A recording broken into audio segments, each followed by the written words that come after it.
Good afternoon. I'm Dr. John Drought, a steering committee member here for the U.S. Congress, and I have the pleasure of being here with Dr. Regier, who has delivered a nice presentation on changes in DSM-5. And I was hoping you might pick a disorder and give us kind of some highlights in terms of how DSM-5 has changed its approach to that disorder. Well, I think one of the best ones would probably be autism spectrum disorder.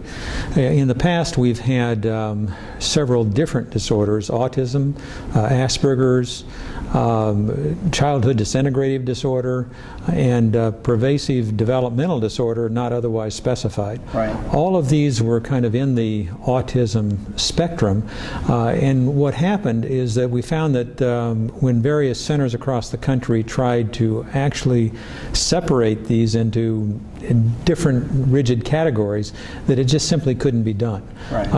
And partly that was due to the fact that there were different incentives in various states for eligibility for services, educational services and the like, so that in California you'd have very few Asperger's, then more autism spectrum, because that was, or say, autistic disorder, because that's what was reimbursed. Right. In Connecticut you would have a lot more Asperger's.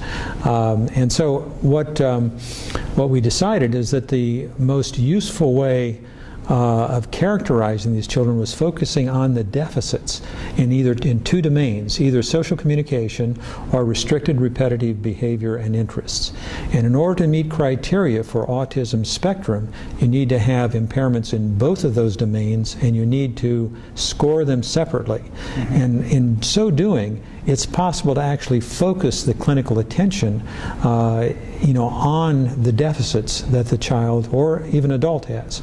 So I think it's one of the major changes, and where we're collapsing basically 4 different disorders into one that's on a spectrum that we hope will be more clinically informative and useful from a treatment standpoint in guiding treatment. Very good. Thank you so much for that overview, and we really appreciate your being here. Thank you.